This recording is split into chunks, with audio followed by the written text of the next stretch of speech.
Daniel MacIvor, author. Freelander. Yep. By Data Camara, Daniel Brooks, in association with Factory Theatre. They ran out of ink for that, but we are. Oh, it is there. It is there.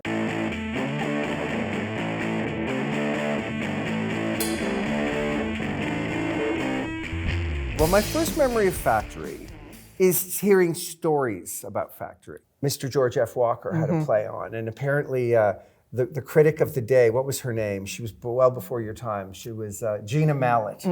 She was the like, this is back in the day when the critics had power. And not to say the critics don't have power, but when they had seemed to have real power. And she hated George, and always hated George. And apparently, so he did this thing called Theater of the Film Noir. I think it was that We one. have a poster out there. But when maybe it was it might have been that one, it might have been another one. But they gave it a fake name as the playwright with a fake bio. And Gina loved it.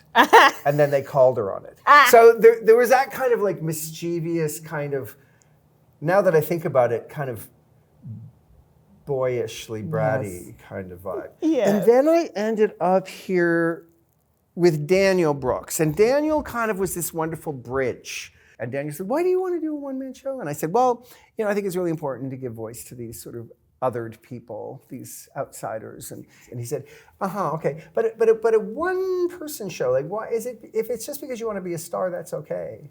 And I said, okay, yeah. Yes. So he gave me permission to want something that I thought was a little bit superficial and silly, but somewhere in me I did want. So Factory really plays into a lot of my feelings of what it is to do theater.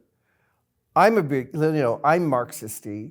I like factory, and I like shared things, and I like, I feel that the vibe of that is really good. I knew what it was and how that impacts us. But so I have something to give you. This is the Chalmers Award for House, presented to Daniel MacIvor, author. Freelander. Yep.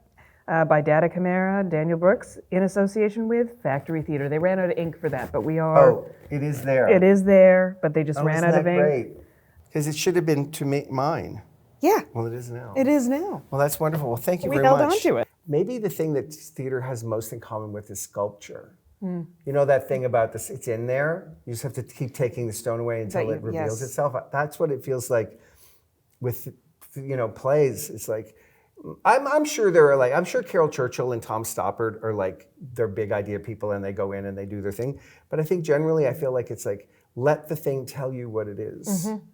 Which is a kind of a wonderful thing about the idea of a lab. Yeah.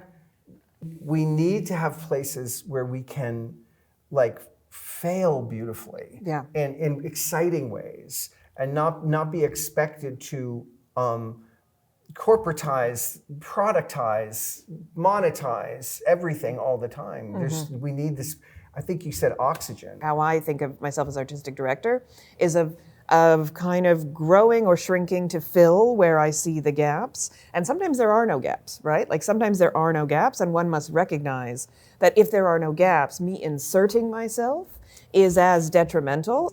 If you can tell that I dramaturged something, I did it wrong. One of the things that we're talking about in the work that we're doing together now is a team. Yeah. Which I feel like that's what the theater wants to be anyway. But it's these ideas of titles have been imposed, and we follow them. Well, we never really followed them, Daniel and I. Whatever. I suppose I held the pen, which I guess made me the writer, and I was the one on the stage. But whatever dramaturge meant in that, director, dramaturge, those things were very fluid in terms of what those things were. Early on in my career, I was brought to Factory to meet my new mentor, Iris Turcotte. And it was the first time that I had ever met her, and I had heard of her, as you do, you hear of people. And so I got pulled up to her office, and she was sitting in her chair. She was very intimidating, tiny woman, staring me down, down her nose. I'm there with RuPaul. I'm probably shaking. I'm at 21. And she asked me a couple of questions, and I have no memory of the questions. I have no memory of what I said to answer the questions. But at the end of it, she said, "You might actually be a dramaturg." And I remember that meant more to me than any grade, than any, and I knew that I was, but there was something about the finality of how she said it, almost as if, I had been anointed in that moment. And that happened at Factory. And that was one of the first times, not seeing a show, but being in the offices, feeling backstage at the Factory. And that is where I've always driven myself to be in the rooms where it happens. Oh my God, I'm so sorry. I'll never say that again. I just quoted Hamilton. This is why the theater is so perfect to me, because we're talking about the things of being. We're talking about the things of human being. And the more we get caught up in the corporateness of it, the more distant we become from the very center of it. But the good news is, just to do it is to be touching that.